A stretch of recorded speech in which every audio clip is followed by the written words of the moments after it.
What's going on, guys? It's the King Zoro, and I'm here with another episode of the Oakland Raiders Connected Franchise Owner Mode with owner the King Zoro. This week, we are taking on the Jets at MetLife Stadium. This is our second trip to MetLife Stadium this season. And I said in the last video that I'm not sure if it's ever been done before, if like a visiting team has played two games in the same season before. You know, I'm sure if they did, then they would have to play the Jets and the Giants in the same season. But I really don't know. Like maybe it's gonna be a pattern here. I believe that if I can win twice in the same stadium in the same season, if we face them during playoff time, it's gonna be some good luck going our way. We're gonna have a lot of confidence because we haven't lost in that stadium all season. And as you guys take a look at the standings once again, we are actually in third place now with a 7-5 record after that loss on the road to Dallas, a game that we shouldn't have lost. But hey, there's nothing we can do about it. We have to come out here this week and make something different happen. We're facing Geno Smith and this tough New York Jets defense, and this is going to be a tough one, but I definitely believe that we can do it. Terrell Pryor's third game back from that injury that kept him out for about 8 weeks, and he's been playing pretty well so far. A lot of improvement has to be made by him, but we'll definitely see what happens in this one, as he has yet another chance to prove any doubters out there wrong that he is fully recovered from his injury and that he is back to the place that he was before. And Santonio Holmes will go ahead and fire up his Jets, but on the ensuing, well, the first kickoff, the opening kickoff of the game, Jacoby Ford's going to cut it to the left, take it up, whoop, cut back, and he's all the way into enemy territory to start the game out for us. A great return by him to get this game started the right way, and Darren McFadden runs that one for 9 yards, and he is stopped in the backfield on that play, but would not matter. 3rd and 1, Darren McFadden running through the defender and picking up the first down. And on 2nd and 6, Terrell Pryor runs some read option here, but it goes nowhere. Looking for some running room, but runs backwards and can't find anything. So a play action pass here to Michael Rivera, but he cannot hold on, so we would have to settle for a field goal, but he would make it. And look at Geno Smith's numbers: 13 touchdowns, only 1 interception, playing like the rookie of the year this season. And on 3rd and 5 here, after he completed his first pass on 1st down, he goes all the way down the field, and it is caught by Hill for a huge gain, 52 yards, all the way down to the 23-yard line. And on 1st and 10, a running play up to the middle, cut back to the left side, and Mike Goodson's going to take that one for 8 yards. And then he takes this one for the first down on 3rd and 2. Good running by him. On 2nd and 10, Kellen Winslow motion to the right side, rushing to the left, and Mike Goodson is rushed out of bounds after a gain of 6. And a 5-wide set here for Geno Smith, and he drops back, passes, caught, but his foot was out of bounds, so they would have to settle for a field goal as well. And Terrell Pryor under center in the I formation, 2 receivers to the right, and Darren McFadden's going to run it to the right, well, the receivers to the left rather, and Darren McFadden runs it to the right, and he picks up a huge gain, 1st down and more. And on the next 1st and 10 from the 42-yard line, Terrell Pryor back to throw, can't find a man, but dumps it off to Darren McFadden, who's going to take that one for 7 yards, way to avoid the pressure and make a positive gain. And Terrell Pryor running read option here, and he is going to be tackled down after a big gain, and that will put us in enemy territory once again. And on 2nd and 10 here, Terrell Pryor throwing to the left side, and that's Jacoby Ford. And look at the moves and look at the touchdown for the Raiders. Jacoby Ford with the amazing moves makes it into the end zone. A great play by him to take a short pass and get a huge play out of that.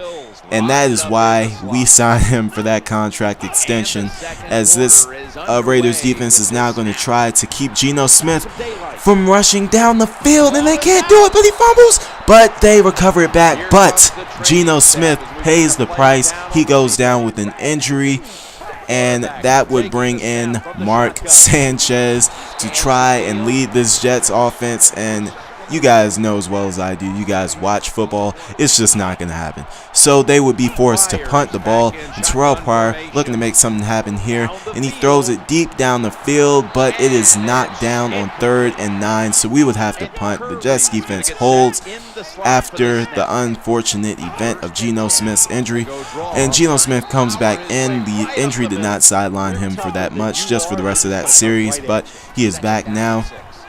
Dropping back to pass again, and he's going to find Curley for the first down, and Curley goes down with an injury. He would return to the game. And Santonio Holmes, look at the moves, look at the strength running through defenders and picking up the first down. And Geno Smith back to pass again, and look at that huge hit there, but the call on the field would be holding on the offense, so that would negate any yards they actually picked up on that play.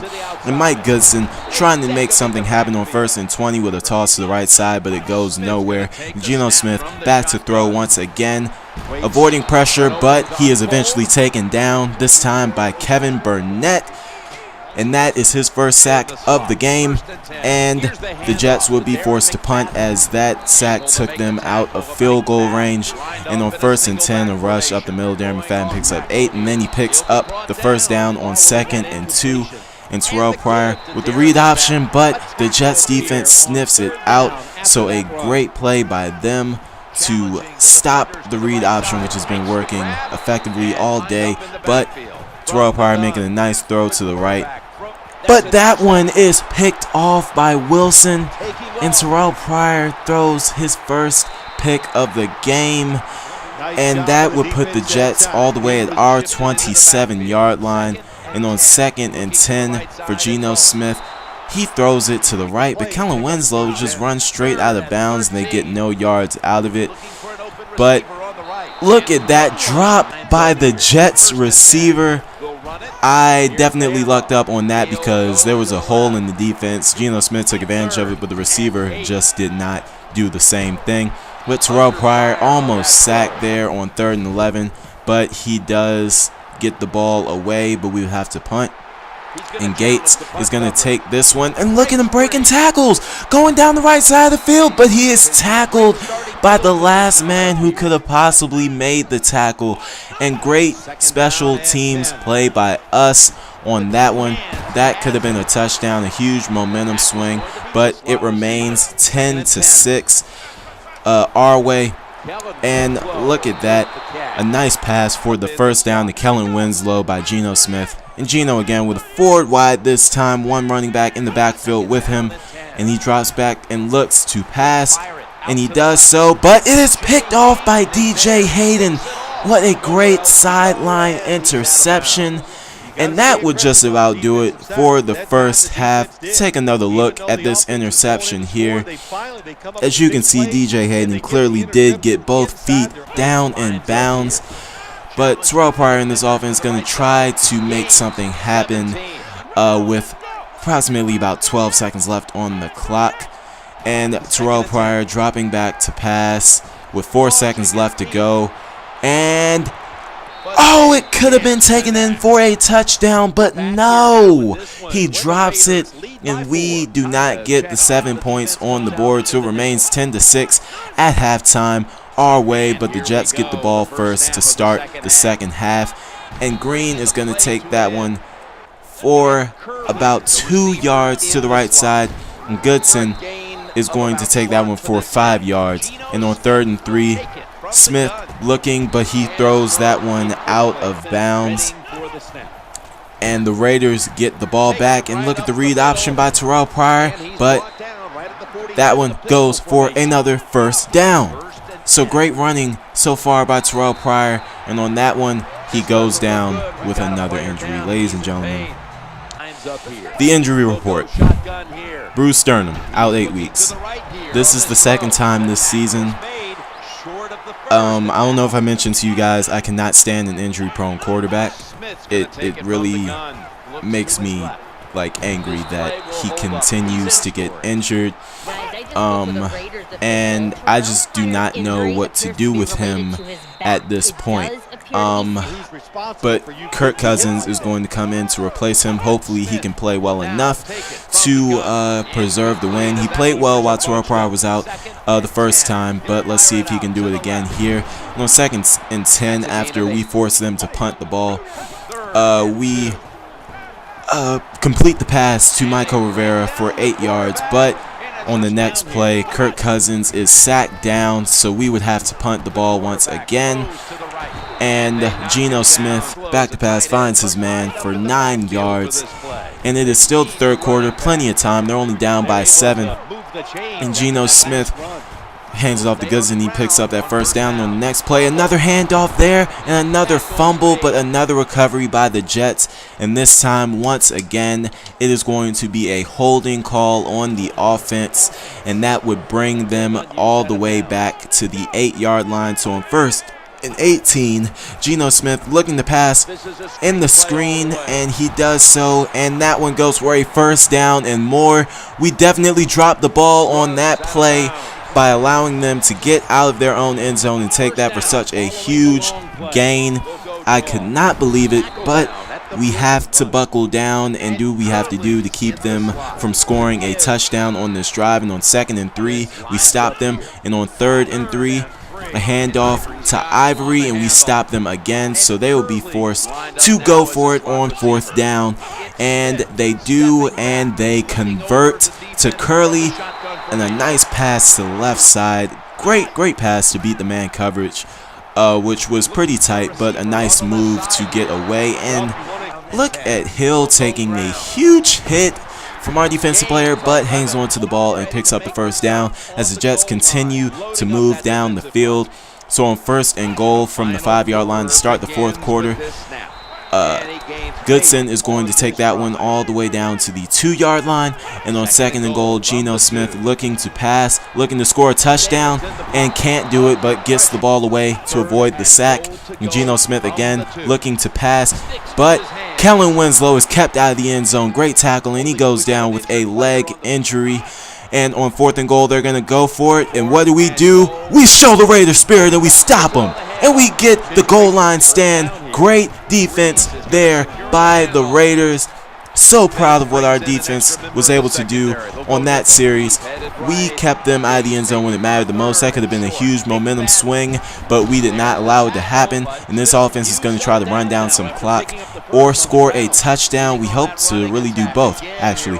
But Darren McFadden, that's exactly how you do it. A huge run down the field, stays in bounds, and picks up the first down and more. And Kirk Cousins looking to throw, does so, and finds Streeter, who's going to take this one all the way down for the touchdown. Raiders. Now, I don't know about you guys, but that looked like that Super Bowl play, that Super Bowl pass from Kurt Warner to Larry Fitzgerald in the Super Bowl versus the Steelers, where he took that slant pass all the way for the touchdown. Please correct me if I'm wrong, but I thought that's exactly what it looked like. And we go up 20-6 as Geno Smith and this offense is going to continue to try to put points up on the board, but our defense is playing great. But DJ Hayden misses the tackle, and Goodson is going to take this one in enemy territory, nearly breaks it off for another touchdown, but is stopped and pushed out of bounds at the 16. But Geno Smith throws it to Kellen Winslow, who is returning from that injury, and he gets it and picks up 9 yards on the play. And Goodson's going to take this one in for a touchdown for the Jets. Jets, but you still trail, don't you? The Raiders still on top, 20-13. And this a very important drive for Kirk Cousins in this offense. But on 3rd and 10 of the drive, Darren McFadden's going to try to do something on the screen pass, but he can't get anything. So Geno Smith in this offense will get the ball back, and they're going to look to tie the game with just over 3 minutes left to go. 2:50 left to go now, and Kellen Winslow once again takes a huge hit. He's been taking those all day long, and Mike Goodson's going to pick up the first down to finish what Kellen Winslow started with that 9-yard gain. Geno Smith in the shotgun finds Curley, who gets laid out but hangs on to the ball. So these big hits aren't really meaning much because they're not forcing fumbles. All they do is either just tackle the person or maybe force a temporary injury. But Geno Smith looking to pass again, but it's picked off by Tyvon Branch. Great interception by Tyvon Branch, and check out this one. Once again, clearly got his feet in bounds, and a great tiptoe catch there by Tyvon. And with 1 minute and 27 seconds left, we're just going to look to run this clock down. And Kirk Cousins with the play action, and he finds Marcel Reese, who trucks through players. He literally just like ran through everybody. That was a great play, and that would just about do it. As we get the only first down that we needed, we would take a knee for the rest of the plays to end this one and come out of MetLife Stadium with a win, 20-13. A lot harder than it was for the game against the Giants. The Jets defense played phenomenal. Geno Smith didn't play too bad either. He actually did pretty well for himself. No touchdowns, 2 interceptions, but he did complete 24 of 39 passes, which is not too bad, not outstanding, but not too bad. Kirk Cousins came in, did what he was expected to do. Threw for 1 touchdown, no interceptions, 7 for 11. Darren McFadden with another 100-yard rushing performance. Very, very happy with the way that he came out and performed. Mike Goodson, even though he only got 58 yards rushing, he did get a lot of runs that meant a lot to the team when he got first downs and things of that nature. But overall, a great performance, especially by our defense. Our defense stepped up huge against a rookie that was very hot. Once again, 13 touchdowns, 1 interception coming in, but he leaves the game 13 touchdowns, 3 interceptions. So great job by our defense. Great job by DJ Hayden and Tyvon Branch coming up with great interceptions on the sidelines to end potential scoring drives. And the injury report, like I told you guys before, he's actually out 6 weeks instead of 8. But I'm going to go ahead and keep him out for the remainder of the season. So that means that Kirk Cousins will be the starting quarterback of the Oakland Raiders for the remainder of the season. And if he performs well, I'm considering actually making him the starter for next season. But let's take it a little bit slow here. He still has to perform, get us to the playoffs, win some games in the playoffs. And definitely if he gets us to the Super Bowl, then he's definitely the starting quarterback, no question about it. But we have a very important game, I believe, against the Chiefs coming up next. So make sure you guys tune in for that one. It's at home, and I'll see you guys in the next one, Kings.